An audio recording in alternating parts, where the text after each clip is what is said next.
everyone, welcome back to my YouTube channel. Today's video is going to cover the application that got me accepted into medical school. Let's go.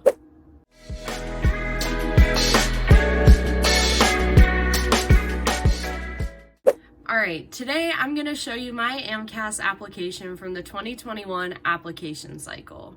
I applied and got accepted to both MD and DO schools, but my applications are practically identical, so I decided to show you the application that I sent into the school that I'll be attending next year. I watched a few videos like this one before I applied, and I found them extremely helpful.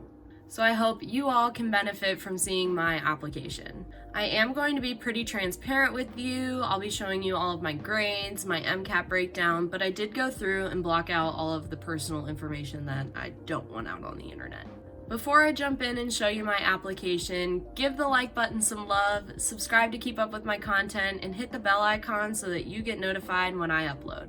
So I will be looking down because I'll be looking at my computer, but I wanted to film this with my phone just because this is so much better quality video and audio. So just bear with me, but you'll get to see my application. Okay, so this is what the Amcas application looks like once it's completed and submitted. You have to put in your name, addresses, citizenship information, and other biographic information like where you were born, pretty generic stuff. You also have to put in the languages that you speak and information about the town that you grew up in. They ask for financial information like your family's income and how you paid for college and such. And there's a place to know what your parents do and for more info on their education. They also ask about your siblings if you have any. Then the last part of the generic information that they ask for is about your behavioral history. This part of the application is just busy work. So I would always turn on Netflix in the background and work on these sections. Especially because I applied to both MD and DO, I had to do this information part twice. So just make a good playlist to listen to or put on your favorite TV show and make the time fly. And alas, we have now reached the more fun part of the application where you actually get to see my information and it's not just a bunch of blacked out boxes. This is the beginning of the academic information they ask for. Despite having your college send in an official copy of your transcript, the application has you manually input your transcript, and boy, does that take a while. So here are all of my grades, and I was a pretty consistent student overall. I did have a few classes where I got B's, but for the most part, I was a solid B+, A- student. I did drop a biology class, which I thought was going to be a bigger deal than it actually was. I thought it was going to look really bad that I dropped a biology class, but it was never mentioned in my interviews, so that was nice reassurance. Like, you can drop a class. I've seen people that have failed a class. You can still get into med school. It's okay. And you can also note your current and future classes that you plan on taking. And no, you don't have to stick to this just because you put it in your application. It's not binding. Like, my classes have changed so much just because of COVID and things changed from the time point of when I applied, but that's totally fine.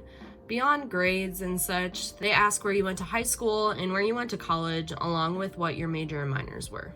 And on this page, this table right here is generated after you submit your application and it is verified. The Amcas calculates your GPAs and gives many different breakdowns of it by year, by science versus cumulative. So my cumulative GPA was a 3.56 at the time of applying, and here is my Mcat breakdown. I scored a 505 on test day, and this was a lot lower than I thought I would score based off of my practice tests. But having low stats is not the end of the world if you have a lot of unique activities in your application. I did struggle on the car section. This was definitely my weakest section, as I scored a 124. That was pretty normal based off of my practice tests.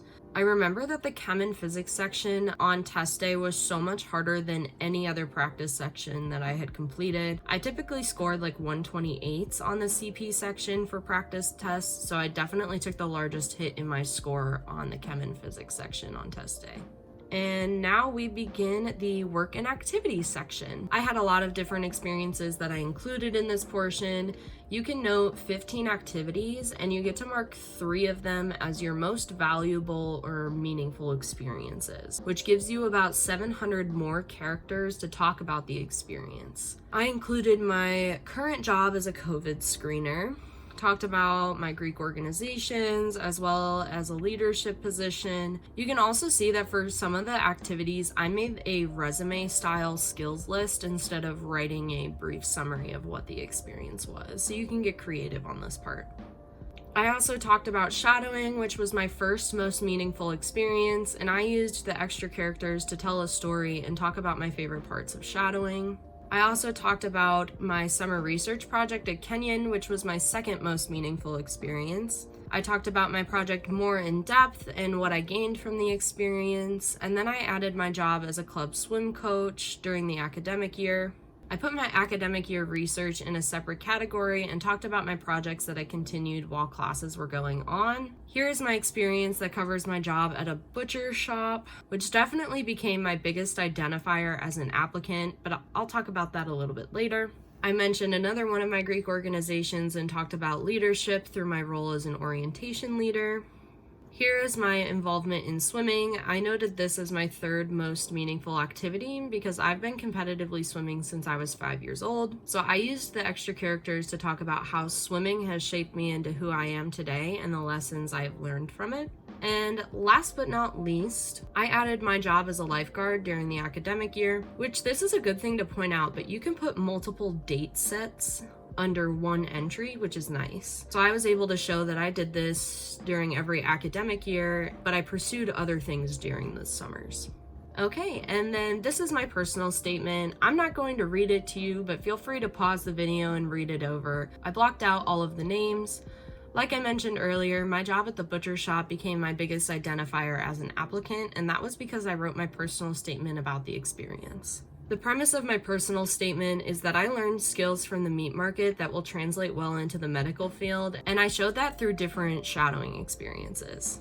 My personal statement by no means was perfect. In fact, there are so many things I wish I could go back and change if I could. However, at the end of the day, this personal statement was talked about and complimented in every single open file interview that I had, which was 5 out of my 6 interviews. So while it was not perfect, it was memorable and it did good things for me. Here are my letters of recommendation. It looks like I sent in 6, but I did not send those all to each school that I applied to. I sent these first 4 to every school, and the bottom 2 were program-specific letters of rec that my rural program at IU asked for when I was applying. My main 4 letters were from a DO physician, my research professor, a professor that I've had several classes with, and a professor who saw me in a unique light out of the classroom and in the community since I coached his son on the club swim team. Here you can also see all of the schools that I applied to. I talked about this in my last video, but I only applied to 5 MD schools, whereas I applied to 17 DO schools. And that's the end of my Amcas application. I touched on this earlier, but the basic information in the application is just busy work, so put on your favorite TV show and go to town. However, I cannot say the same about the work and activities and the personal statement sections. I started both of these items this time last year before my application cycle, the December leading up to when I applied. And I wrote many drafts, especially for the personal statement.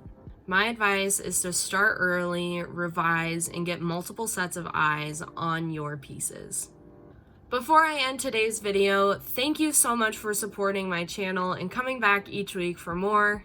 It seriously means so much to me. I am trying to post every Saturday at the minimum. Last week, things got crazy and I wasn't able to film, so I apologize for that. But I am almost done with the semester, which means that I'll have a month off of school, and I plan on posting very frequently. As always, let me know down in the comments what content you want to see next. If you haven't already, you can watch this video where I talk about my experience throughout the entire application cycle. And don't forget to give this video some love and check out my Instagram for more advice and tips on applying to medical school. And that's all I've got. See ya!